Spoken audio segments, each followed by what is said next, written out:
Good morning, good morning, good morning. Welcome to another Zion show. Good morning. It's a rough weekend. Um, it was, yeah. Last time I spoke to you guys, Yankees been out, had their postseason presser. Giants suffered a gigantic loss, collapse. Some may say. Knicks play tomorrow. Let's talk about it. First, I can start with the Yankees. That presser really wasn't nothing of excitement. It's the same old thing they've been telling you the whole year, every year that they're hurt, that Volpe's the truth, that they'll tell you one day his shoulder was fine, didn't affect his play. Now it is. They're gonna sell you on bounce backs. I think that's the Yankee motto. That hey, this X, Y, and Z player will bounce back. That's their thing. So they're relying on a Volpe bounce back. I'm curious what Cashman does with the rotation. Rodon is out. Cole and Clarky don't come back till mid-season. So it's Gill, it's Warren, it's Freed, it's Cam. Who's your fifth starter? How are you going to ease everybody in? It's going to be interesting to see. Are they going to trade Gill because they wanted to trade Gill mid-season last season? How is that going to work out? Cashman has a lot of work to do. The outfield, Cody's opted out. They said thank you for your service. They're not done. I do think that Cody stays and they do work something out, but for now he's gone. Scott Boras playing too. Kyle Tucker's on the block. I don't think the Yankees get Tucker. I do think he's a Dodger, but hey, if you try to get in a bidding war with them and try to win it, I mean, go for it, but I doubt it. Trent's gone. Good as gone. I don't know what the Yankees could really do in terms of free agency. Free agency has been significantly weaker. Their best chances were Soto and now Tucker. If you don't get neither one of these guys, I mean, I don't know where else would you spend money in. Tariq Skubal is a name out there that I don't think the Yankees will get because pitching's already a plus. And why would you go and get Tariq for when you have these four starters? Now, there's never enough pitching, but to have $1 billion rotation when the postseason you can't hit a ball, I don't think that's the way to go. I do think Tariq Skubal is more likely to become a Met. I don't think that's the Mets' weakness. They need that one pitcher, that one ace. The Mets have a bunch of twos and threes. They don't have a solidified ace that they could go in the do or die game with. So I do think Tariq Skubal will provide that. Steve Cohen, he cleans himself with $100 bills, so that's nothing. That's money's not a problem to him. So and then Cashman. I mean, his press conference. What gets me mad about the Yankees is how they will talk to you like you're dumb, like you don't know anything. Like they try to say that they're the smartest in the room, comparing Volpe to quote unquote Baker Mayfield and Sam Darnold, like not giving up on first overall picks. In football, it's so different than baseball, just for the fact in football, there's so many different schemes, different defenses, different coaching staffs. The game plan adjusts weekly to week. And the NFL is a very tough league. I'm not saying that the baseball is easy, but it's not. You're not going through those struggles. Either you hit one day, or you don't hit. Either you play good defense that game, or you didn't. It's not really like the NFL where you could just modify things and it's a week by week thing. And the NFL is such a short span window that it's 4 years and then you're done. Remember, GMs in the NFL don't have more longevity like in baseball. Like Cashman's been in there even before I was born, and I'm 18 now. Like, my mom was probably a kid and Cashman was still like an intern there or working there. Like NFL, you don't see that. NFL GMs are in 3 to 4 years max and they're out. You don't have that big opportunity. You nail the picks you nail or you don't. Remember, owners don't have that same tolerance. So that was it. I mean, it really wasn't exciting. I kind of knew they were gonna sell me on this anyway, so I took it with a grain of salt. I was curious on what Boone would have said because Boone was Selling this team out like they were elite, but they folded when it mattered, crumbled.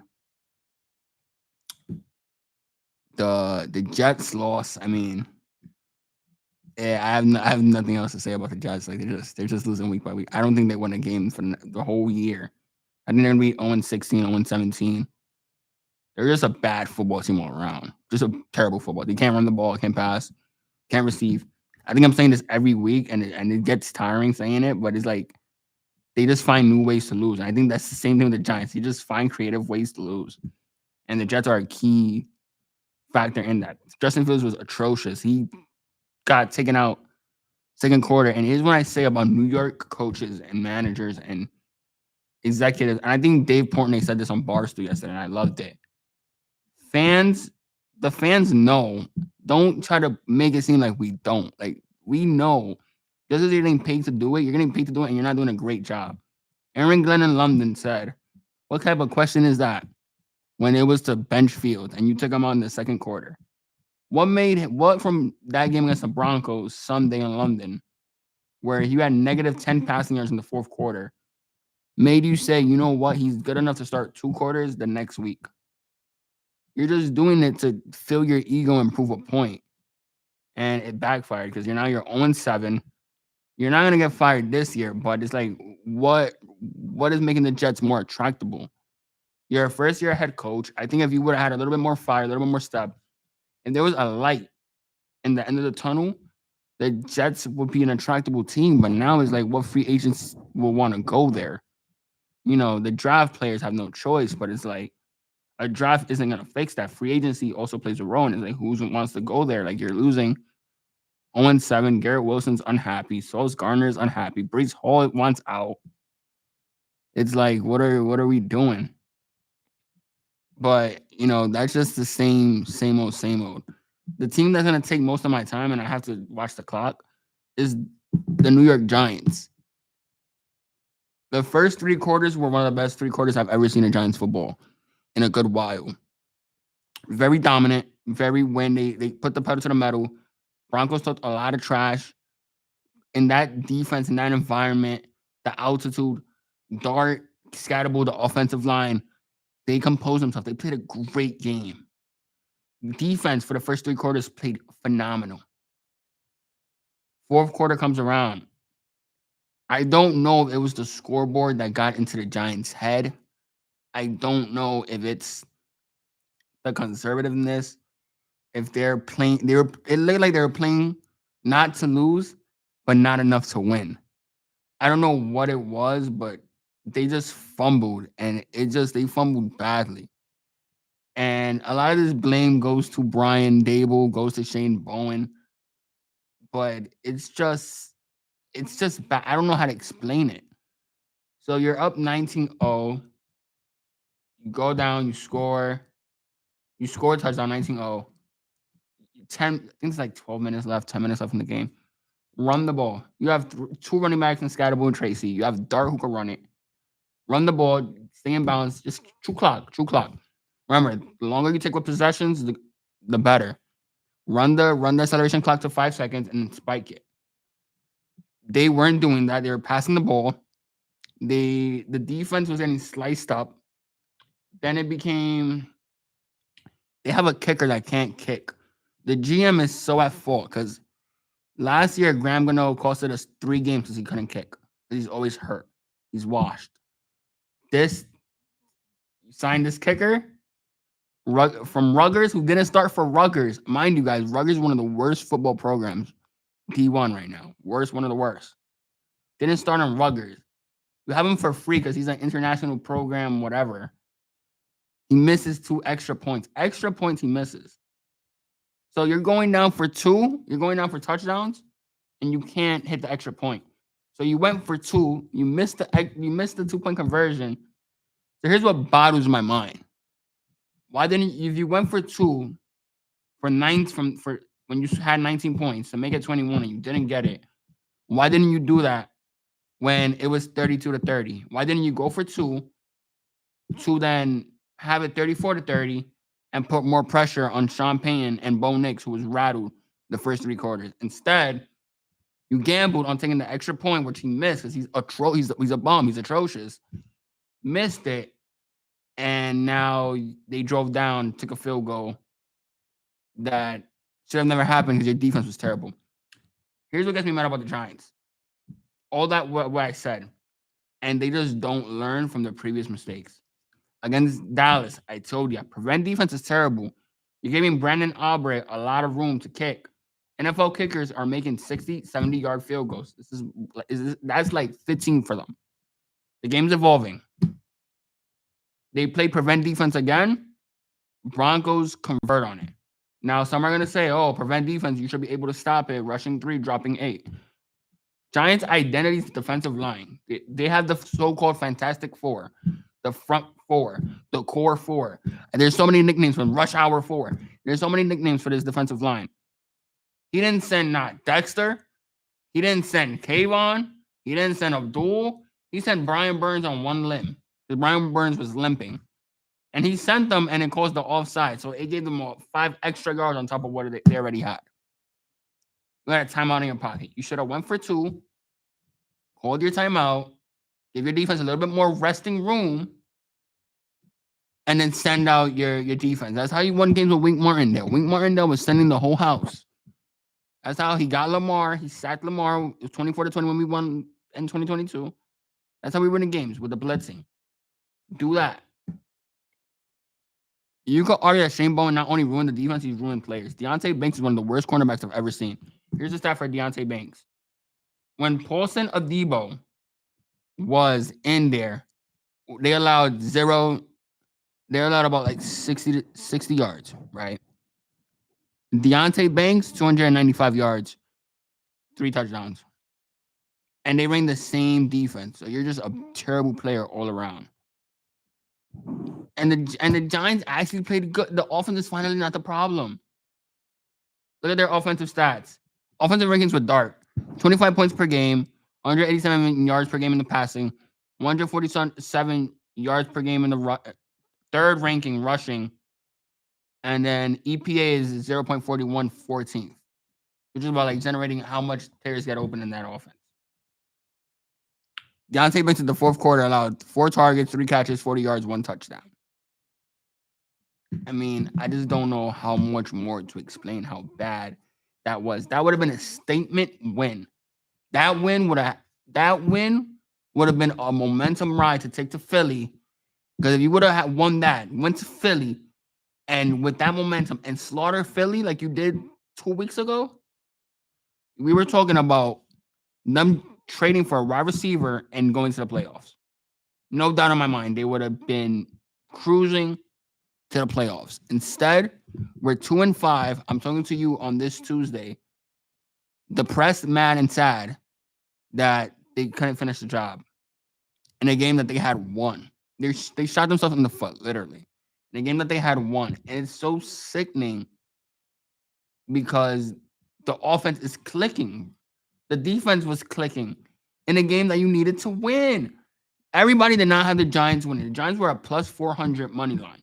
Nobody had them winning. The whole environment was on Denver's side. You went out there and you killed that, and you lost it. They don't learn. The prevent defense lost you the Cowboys game. Why would he do it again? Dable even said it, and he said, "Yo, change it up. Be aggressive." I don't like the reporters, Tiki Barber, Carl Banks, and all these reporters. What they do, I understand. You're paid by the Giants. You cannot slander them. You can't do this. You have to watch what you say. I got it. You have to watch your mouth. I understand that 100%. Also, you're not going to talk bad about others. You're scared about your relationship. You care about that. Okay, that's cute. You have to call out the hypocrisy and the thing not clicking. If he told you in week 2, I shouldn't have done that, I'm going to learn from that. What makes it fine for him to do that in week 5? The same situation. Same situation. And arguably, you could say it's worse. But at least we did it, and it was a 65-yard field goal. And everybody was semi-decently. This one was a 42-yard field goal. And you did that. Why? So my thing is, and then you don't want to fire the defensive coordinator that you hired. So it's like, all right, Dable, you blame the defensive coordinator, but you're the one who hired him. You hired him because you ran Wink Martindale out of town. So your pride and ego. So now it's like everything has a domino effect in life. That's just a life lesson. Everything has a domino effect. Everything affects one another. Why didn't you? Why aren't you looking for a replacement? And why aren't you adjusting the defensive scheme? Players are unhappy. Brian Burns started cursing after the game. Mike got him. Like, why are we doing that? Dexter was like, I don't know. Ask the coaches. That's the play they draw up. Abdul Karim and K1 didn't even say a word. They didn't even talk to the media. They were sick. So it's like players are unhappy. That's how you lose a locker room. And you're not in a good enough position to lose the locker room at 2-5 with your job on the line. And that's another thing. So your job is on the line and you're playing like it's not. We should be 4-3 right now. 4-3. I'm not gonna count the Saints game. The Saints game we deserve to lose. Straight up, honestly speaking. Honestly speaking, we should have lost the Saints game. But you should be 4-3. You should be winning. You should be fine. Dart's clicking. Scatterbull's clicking. Dart has like 10 touchdowns, 7 passing, 3 rushing. Scatterbull's running. And instead, you just sold the game on prevent defense. The defense was good. Is good too. Like the Giants team has too much talent to be losing like this. Way too much. Good thing is everything else is in place. So what are you gonna do now? Like a new coach, is he gonna come in? Like is a new GM gonna come in? What is John Mara thinking?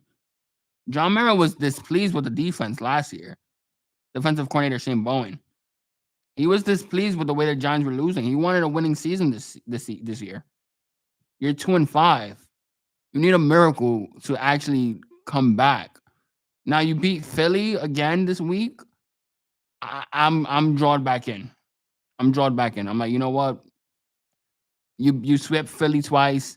I do think later on down the line you'll beat Washington. I'm drawn back in. You lose to Philly this week. I don't know what to say.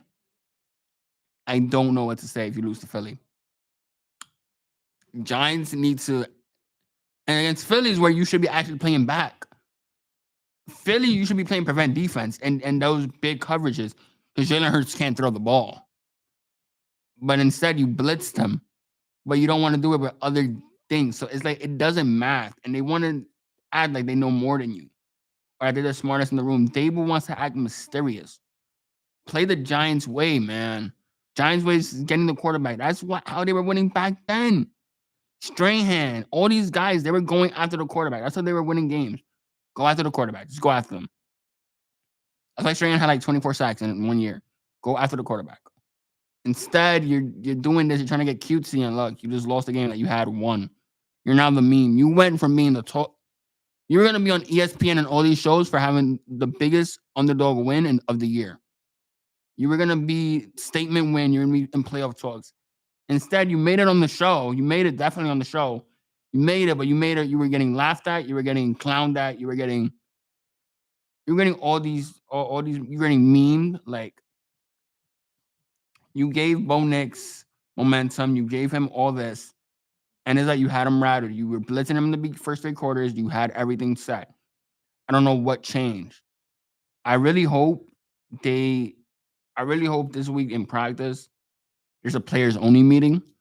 I think that's what's needed. I think they just had one too. I think they need another one. I do hope that it's with the defense and the defensive coordinators in there. Because the offense is actually fine. I like Mike Kafka. I think he's doing phenomenal with Dart. I do think if Dable gets canned, he takes Dable's job. I think the offense is great for the most part. With no neighbors, he's actually balling. The defense needs a lot of work. Deontay Banks, if you're not, my thing with Joe Shane, okay, admit when a draft pick is bad. Same thing with Cashman. Admit when something's bad. Cut Deontay Banks. Just that's how it is. Same thing when you did with Evan Neal when he said that we were hamburger flippers, when we were bad, that we were this, that we were that. You're not playing him. Do the same thing with Deontay Banks. Because he's just you're letting them They're letting teams exploit the weakness. Evan Neal couldn't block a thing to save his life. And that were losing us games. That was losing us games. Now Deontay Banks has lost us how many games? The saying used to be Banks closed on Sundays. Now it's Banks open Monday, Thursday, and Sunday. That's just how it is. Now, I'm excited to see how they play against Philly. Hopefully, this revives them a bit. Hopefully, they come out hungry because it's a must needed win. The vibes were high after they beat Philly. Hopefully, they come back alive again. I trust Dart, Scatterbo, and the offensive line enough to pray that they'll put up a decent performance again against the Philly defense. I do think the offense is fine. I don't have no worry. I think Wanda's gonna play another great game. The defense I'm worried about heavily because AJ Brown is starting to get hot. Devontae Smith starting to get hot. Jalen Hurts starting to get hot. So I wonder how you scheme up against that because it's pretty hard to sweep somebody in your division, especially the reigning defending Super Bowl champs, Philadelphia Eagles. As disgusted as I am to say that. So hopefully I'm talking to you guys next week and it's fine. I'm like, yo, they cleaned it up. That's all I hope. And even if they lose, I just want you to make adjustments. That's all I ask and pray for. Make adjustments. Don't lose with the same bonehead mistakes that you were losing with earlier. All I ask for, because that was the worst game I've seen since Dallas 40-0. And Dallas 40-0 was pretty bad. It was really bad. So hopefully I'm talking to you guys next week and it's a win. Everything's good in Giants land. Hopefully they make a trade soon for our receiver. I think it's Jalen Waddle. That's my opinion. I think it's Jalen Waddle. He wants out. Go get him, Joe. Inject some life into this team because they need it badly. They need it badly. And yeah, that's really about it. Go G-Men. Go Yanks. Knicks. Let's see what they do tomorrow. Brunson, the whole team's there. I'm excited. Go Knicks. So see, hopefully the Knicks, they rack up a couple wins. And we'll see where we're at. Later, y'all.